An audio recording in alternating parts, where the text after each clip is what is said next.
Duel Review is brought to you by NexusDigitalComics.com. On today's Duel Review, it's Legacy of Kain. I'm RJ. And I'm Nick. Let's get to it.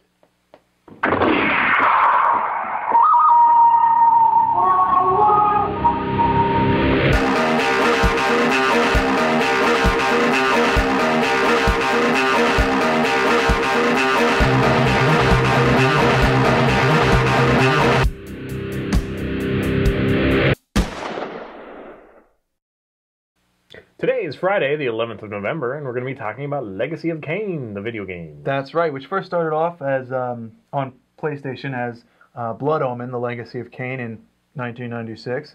And it won awards, but I did not care for that game. I missed that one. It is a top-down, so you're looking at your character's head as he kind of walks through these dungeons and slashes things, and it was not as cool. I mean, the story was good. Basically the story is you're a man named Kain who gets turned into a vampire and either searches for revenge or whatever. But even then, it's kind of throwaway. The story really begins with Soul Reaver. Soul Reaver follows the future of Kain, and he's created these clans of vampires. Each one are slowly developing a unique ability, but not before Kain himself gains it first.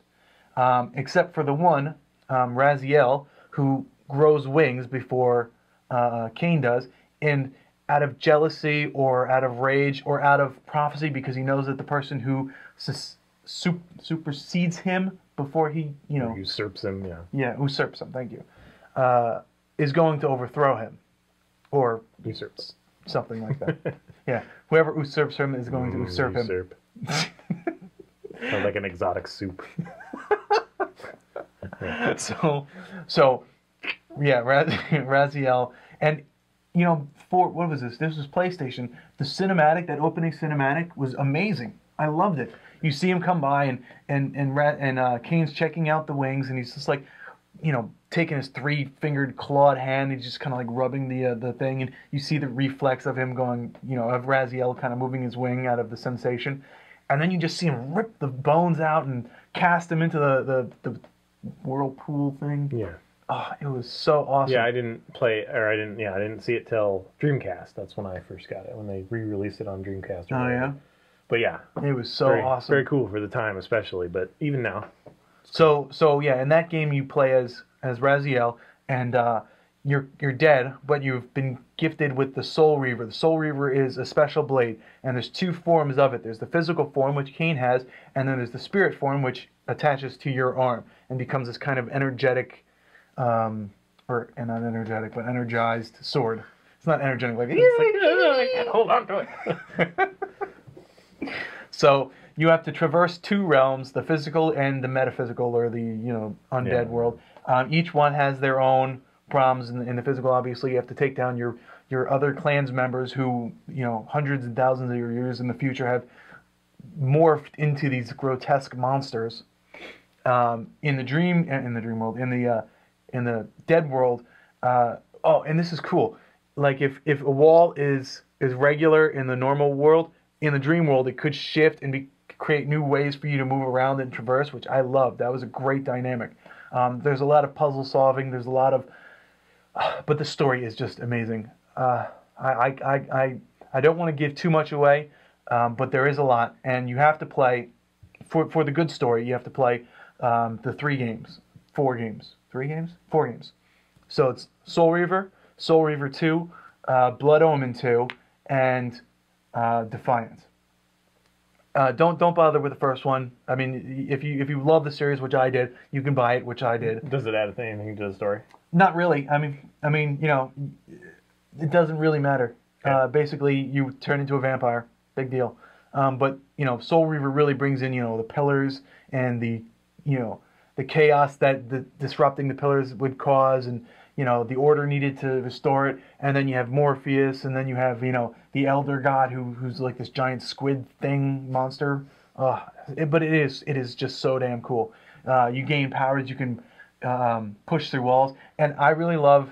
And the reason why you have to play Blood Omen 2 is to play as Kain with the abilities that he has, and it takes you away from the main storyline. So if you want to go in succession as far as story goes, you have to go Blood Omen, Blood Omen 2, Soul Reaver, Soul Reaver 2, and then Defiance. But they weren't brought out in that order. So Blood Omen 2 is, I guess I should give you when it came out. Soul Reaver came out in 1998, Soul Reaver 2 in 1999, and then several months later came out Blood Omen 2 in 1999, and then Defiance in 2003. And I understand that they may be making another one, and I really hope that they do, because I loved 2003. It's been a long time. Yeah, it has. It'd be kind of like, in 5 years getting a Doom game. Be crazy. Anyway, all right. Well, I remember. I love the wings thing. It's kind of funny that he still uses his. Oh yeah, he does. He kind of holds them out and like glides. But it's still fun. Yeah. And that's cool. And then the design of him is cool. I appreciate that. Because he has no lower jaw. It's kind of melted off. Big scarf. Yeah. So he throws his it was his cloak that he had kind of draped over, and then he just kind of threw it around and wrapped it around. It's so awesome. And then I love the two world thing, like you said. When you go into the other world, things change a little bit. So it does. The only thing is that then your mechanic, you have to pop in and out all the time, but they make it easy. But still, it's a little annoying to me sometimes. I disagree. I'm okay. Because you have to turn, face this wall, then go in and out. Right, First, face this wall, go in and out. It's just you don't really have to. No, that's not how that works. That's not how the dynamic really works. You could stay in there, but yeah. Because you get these like little spawn points where you can be brought into the real world. All right. Well, so I would compare it to Ocarina of Time. Okay. Kind of. I mean, it's got a lot of puzzle-based rooms. And it has backtracking for sure. And well, all of those games that back then did. Actually, I think a lot of them still do. If that would be my biggest gripe, honestly, would be the backtracking. Like, I'm just not a fan. There's some people that love that. They love being able to see something like, oh boy, when I get my next power, I can come back here and find something new. Me, it's just like, I had to come back here, son of a bitch. Right.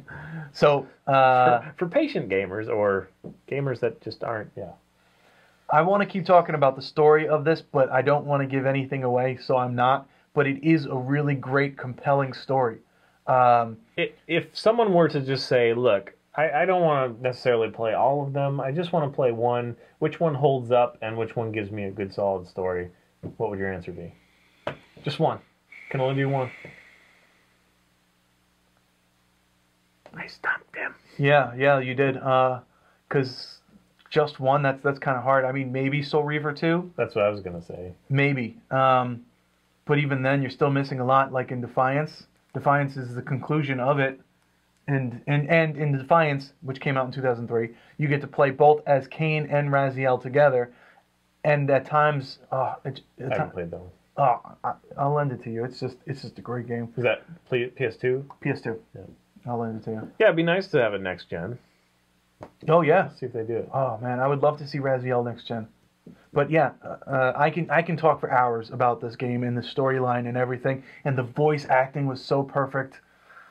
Quite honestly, the only reason that I even ever picked this up was because it was one of the few games that was available on launch, I think, for Dreamcast. I could be wrong, but I just know that it was like the first game that I got this and like Crazy Taxi or some dumb game. Oh, this was so great. Yeah, it was really good. I was really pleasantly surprised. I started off with Soul Reaver, and that's where I say you should start off. The graphics are going to be a little weak, but the story is there, And then once you start that story, you're not going to want to put it down. So you go Soul Reaver, then Soul Reaver 2. Blood Omen is fun, but it's kind of a departure from that timeline. So you can put that off aside and play that later, be the Vampire Kain.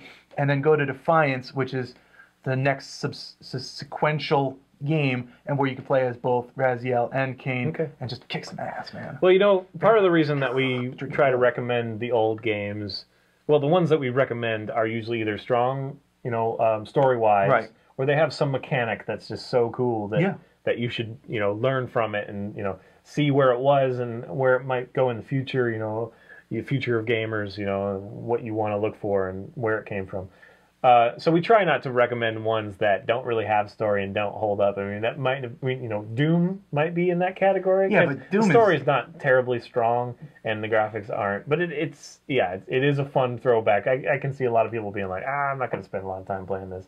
But this is one that is super strong in story. Right. And is pretty, even though the graphics are going to be dated at this point. So if you're a gamer that is looking for a story experience, yeah, no qualms. You shouldn't hesitate. Yep. So Soul Reaver 2, Defiance, and then Blood Omen. Not necessarily in that order, but that's how I would do it if I were you. All right, guys. Subscribe to us on YouTube. Please become our friend. Be our friend. Give us comments, and we'll get back to you on air, maybe. Yeah, absolutely. I don't know. Maybe. Who knows? I don't know. Maybe. Who knows? Yeah, if I say it, we'll do it. Oh, I see how it is. Because you're a liar. You just need to keep that thing permanently. I have it somewhere. I'm not going to do that. Come on now. Okay. No, he's a good man. I am. I don't lie. Sometimes. That's true, so you're not lying. Unless you lie every time. My name is Nick. Lie! All right, I was actually born Theodore. See you later. I'm going to reach for yours one of these times. Why? Oh! Yay! I think that one time we knocked each other's off. Yeah. It's yours. Bye. Divergent personalities. You had in your mouth.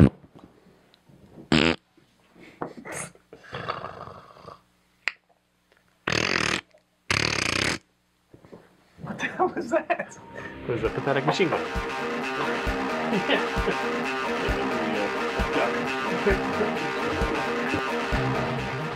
Next week, it's The Tick, the comic. Oh, yo! What's up, diggity dogs? That would be so lame. Informer. Snow. What the hell did he say there? I have no idea. I don't know, but yeah. He's some white guy from Canada. Snow. I was the idiot that was like, and like bought the CD and then was like, and then like sold it back to warehouse. You really bought that? Uh-huh. Wow, dude. I was a member of Columbia House. It's weird though. It was like back then. It was like, okay, so I buy 3 at full price and then I get like 3 of them for a penny each. That's crazy. But then I ended up with a bunch of shit that I don't like. So, but I did get my first Alice in Chains that way. There you go. Freaking love Alice in Chains. Yeah. Old Alice in Chains. Yeah, the old Alice. The one that still sounds like the new one, but actually has Lane Staley, not a guy that sounds like Lane Staley. Well put. Well put. I got supersonic ears. I bet you do. I actually do have good hearing. Like a bat? No. Echolocated. Yeah. I'm like, There's a guy who does that. You ever watch Stanley's Superhumans? yes. You saw that one? Yep. I saw the one that impressed me the most was the guy that apparently can do math as a reflex. I wonder what else you can hardwire into your crazy. Your reflexes. That'd be awesome. I don't know if he purposely did it though. I think it just started happening. So maybe he had a brain injury or some weird thing. Well, maybe we'll have to start running into walls and we'll get superpowers. Yeah, totally. Yeah, that sounds like a good idea. Totally ready for this. I thought it was going to be. High five, white guy. High five and white guys. So we totally need. That should have been our show. Oh, you should have named Duel Review High Fiving White Guys. So we give it 3. Yeah. Okay. We need to do superheroes, yeah. Because it's on Netflix. We should totally do Stanley. Stanley Superheroes? Yeah, okay. And then there's that weird old guy that starts every show. Yeah. Who the hell's that guy? Why do they give him acting parts? Good grief. He's horrible at it. He's in like Marvel movies. What the crap? Yeah, I see him all the time. Stupid. That's Stan Lee, people. It's Stanley's Superhumans. Go fig. If you don't know who Stan Lee is, you shouldn't be watching this. Yeah, You're not allowed to watch this if you don't know who Stan Lee is. Okay, we need to get to And work. if you haven't seen Kevin Smith interview Stan Lee, you should also. Oh, yeah, that was awesome. I wish there was more of that. But yeah, it was really awesome to hear about how they started. And Yeah. it's cool. Very cool. All right. What is the date? The 11th of Friday. Friday the 11th of November.